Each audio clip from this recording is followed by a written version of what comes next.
नमस्कार। इस विशेष बुलेटिन में आप सभी का स्वागत है। मैं हूं आपके साथ भावना नैयर और मेरे साथ हैं मेरे सहयोगी शरद मुदगल, जो आप तक सांकेतिक भाषा में खबरें प्रस्तुत करेंगे। शुरुआत करते हैं सुबह की सुर्खियों के साथ। प्रधानमंत्री नरेंद्र मोदी आज ब्रुनई और सिंगापुर दौरे पर होंगे रवाना। पहले पड़ाव में ब्रुनई के सुल्तान के साथ करेंगे द्विपक्षीय संबंधों और सहयोग के नए अवसरों पर चर्चा। दोनों देशों के बीच राजनयिक संबंधों के 40 वर्ष पूरे।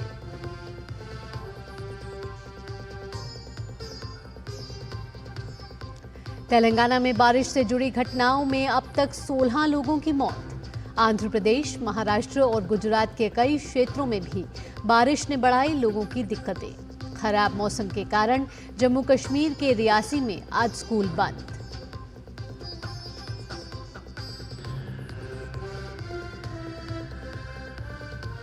राष्ट्रपति द्रौपदी मुर्मू महाराष्ट्र दौरे के दूसरे दिन महाराष्ट्र विधान परिषद के शताब्दी वर्ष समारोह में होंगी शामिल। पुणे में सिम्बायोसिस इंटरनेशनल डीम्ड विश्वविद्यालय के 21वें दीक्षांत समारोह को भी करेंगी संबोधित।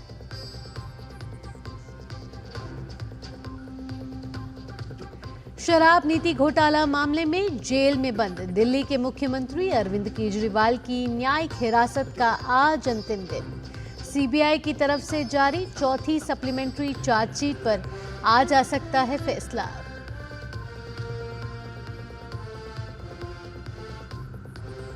खेल की खबरों में पेरिस पैरालंपिक में भारतीय खिलाड़ियों का दमदार प्रदर्शन।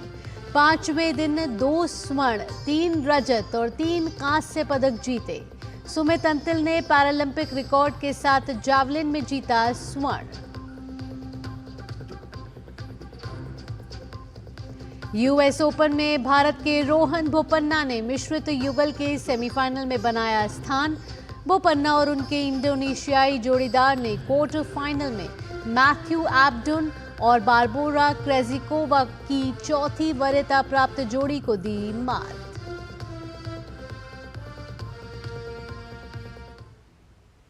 अब खबरें विस्तार से। प्रधानमंत्री नरेंद्र मोदी आज ब्रुनई और सिंगापुर के दौरे पर रवाना होंगे। दौरे के पहले चरण में पीएम मोदी ब्रुनई पहुंचेंगे, जहां दोनों देशों के बीच द्विपक्षीय संबंधों और सहयोग के नए क्षेत्रों को लेकर चर्चा होगी। दोनों देशों के बीच राजनयिक संबंधों के 40 वर्ष पूरे हो रहे हैं। ऐसे में पीएम मोदी की ब्रुनई यात्रा कई मायनों में अहम मानी जा रही है। पीएम मोदी सुल्तान हाजी हसनल बोलेकिया के निमंत्रण पर ब्रुनई की यात्रा कर रहे हैं। ब्रुनई यात्रा के पहले दिन प्रधानमंत्री मोदी ब्रुनई दारुसलाम की राजधानी बंदर सेरी बेगावन में नए चांसरी भवन का उद्घाटन करेंगे। उद्घाटन के बाद भारतीय उच्चायोग नए भवन से कार्य करेगा। साथ ही पीएम मोदी सुल्तान उमर अली सैफुद्दीन मस्जिद का भी दौरा करेंगे, जिसका नाम वर्तमान में राजा सुल्तान हाजी हसनल बोलेकिया के पिता के नाम पर रखा गया है। अगले दिन प्रधानमंत्री मोदी रॉयल पैलेस में सुल्तान और शाही परिवार के सदस्यों से मुलाकात करने का कार्यक्रम है। इस दौरान दोनों पक्ष प्रतिनिधिमंडल स्तर की वार्ता भी करेंगे।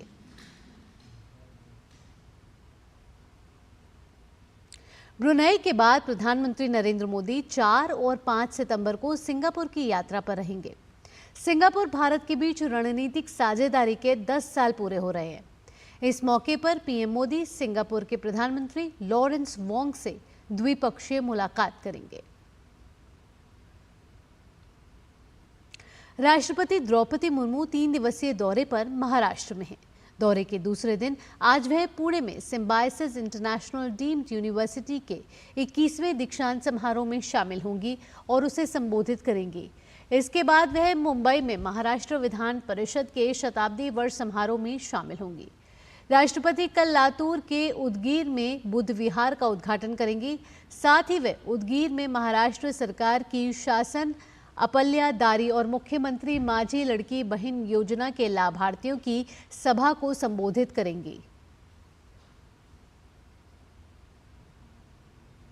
शराब नीति घोटाले मामले में जेल में बंद दिल्ली के मुख्यमंत्री अरविंद केजरीवाल की न्यायिक हिरासत का आज अंतिम दिन है। उन्हें आज राउज एवेन्यू कोर्ट में पेश किया जाएगा। 27 अगस्त को केजरीवाल को वीडियो कॉन्फ्रेंसिंग के माध्यम से कोर्ट में पेश किया गया था, जहां सीबीआई ने उनकी 14 दिन की न्यायिक हिरासत की मांग की थी, लेकिन कोर्ट ने इसे 1 हफ्ते के लिए बढ़ाया था। इस दौरान कोर्ट ने सीबीआई की चौथी सप्लीमेंट्री चार्जशीट पर भी फैसला सुरक्षित रखा था, जिस पर आज सुनवाई होगी।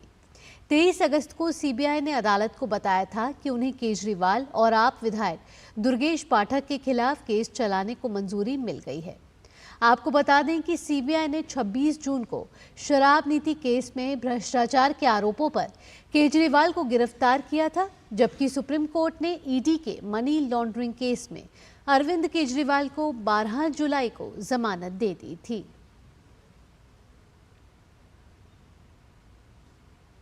और अब बात मौसम की। तेलंगाना में बारिश और बाढ़ के कारण 16 लोगों की मौत हो गई है। मुख्यमंत्री रेवंत रेड्डी ने वर्षा से प्रभावित खम्मम और सूर्यापेट जिलों का दौरा किया है। उन्होंने प्रधानमंत्री नरेंद्र मोदी से इस राष्ट्रीय आपदा घोषित करने का आग्रह किया है। बाढ़ के कारण कई गांवों में पानी भर गया है। एनडीआरएफ की टीमें बारिश प्रभावित इलाकों में बचाव अभियान चला रही हैं। इस बीच मौसम विभाग ने अगले 24 घंटे तक कुछ जिलों में मध्यम बारिश की संभावना व्यक्त की है। उधर आंध्र प्रदेश, महाराष्ट्र और गुजरात के कई क्षेत्रों में तेज बारिश के कारण जनजीवन अस्त व्यस्त है। आंध्र प्रदेश के मुख्यमंत्री चंद्रबाबू नायडू ने विजयवाड़ा जिले के बाढ़ प्रभावित कृष्णा लंका, जक्कमपुडी और भवानीपुरम क्षेत्रों का दौरा किया है। महाराष्ट्र के मराठवाड़ा क्षेत्र में तेज बारिश के कारण फसलों को भारी नुकसान हुआ है। बारिश से परभणी, नांदेड़, बीड़, जालना और हिंगोली जिले सबसे अधिक प्रभावित हुए हैं। मूसलाधार बारिश के कारण दक्षिण गुजरात की अंबिका ओलन, वाल्मीकि, जखारी नदियों का जलस्तर बढ़ गया है। इस बीच मौसम विभाग ने सूरत और भरूच जिले में रेड अलर्ट और दक्षिण गुजरात के सभी अन्य जिलों के लिए ऑरेंज अलर्ट जारी किया है। जम्मू कश्मीर के रियासी में खराब मौसम के कारण आज सभी स्कूल बंद रहेंगे। एहतियात के तौर पर रियासी के मुख्य शिक्षा अधिकारी ने यह फैसला किया है। मौसम की स्थिति को देखते हुए एहतियात के तौर पर सभी सरकारी और निजी स्कूल आज बंद रहेंगे। खेल की खबरों में भारत के स्टार भाला फेंक पैरा एथलीट सुमित अंतल ने पेरिस पैरालंपिक में स्वर्ण पदक जीतकर इतिहास रच दिया है। सुमित ने भाला फेंक F64 स्पर्धा में 70.59 मीटर थ्रो के साथ स्वर्ण पदक पर अपना कब्जा जमाया। सुमित ने अपने दूसरे प्रयास में सफलता हासिल की। सुमित अंतल का ये थ्रो पेरिस पैरालंपिक गेम्स के इतिहास में F64 कैटेगरी का बेस्ट थ्रो रहा है और उन्हें पेरिस पैरालंपिक रिकॉर्ड में भी अपना नाम दर्ज किया है। इस जीत के साथ पेरिस पैरालंपिक में भारत के नाम 3 स्वर्ण पदक हो गए हैं। सुमित का लगातार दूसरा ओलंपिक में स्वर्ण पदक है। इससे पहले सुमित ने टोक्यो ओलंपिक में स्वर्ण पदक जीता था।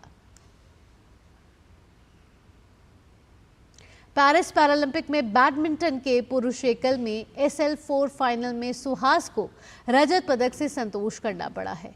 सुहास को फाइनल मुकाबले में गत चैंपियन लुका मजूर ने 9-21, 13-21 से हारने के बाद रजत पदक जीता।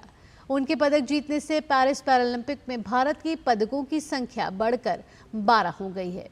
बता दें कि सुहास 2007 बैच के IAS अधिकारी हैं। 41 वर्षीय सुहास 3 वर्ष पहले भी फ्रांस के लुकास माजूर से टोक्यो पैरालंपिक फाइनल में हार गए थे।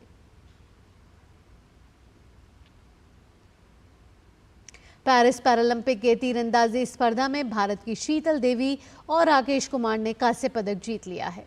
पहली बार पैरालंपिक में हिस्सा ले रही 17 वर्षीय तीरंदाज शीतल देवी ने अपने जोड़ीदार राकेश कुमार के साथ mix team compound open event में कांस्य पदक पर निशाना साधा। भारतीय जोड़ी ने कांस्य पदक के रोमांचक मैच में इटली की जोड़ी को हराया।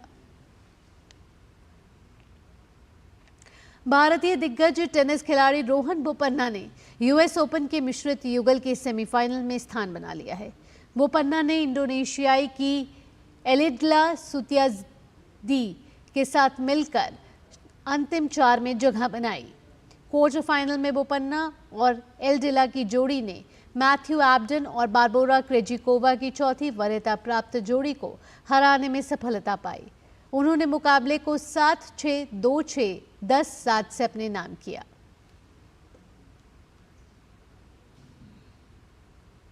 इसी के साथ इस विशेष बुलेटिन में इतना ही। मुझे और मेरे सहयोगी शरद के साथ डीडी न्यूज़ की टीम को फिलहाल के लिए दीजिए अनुमति।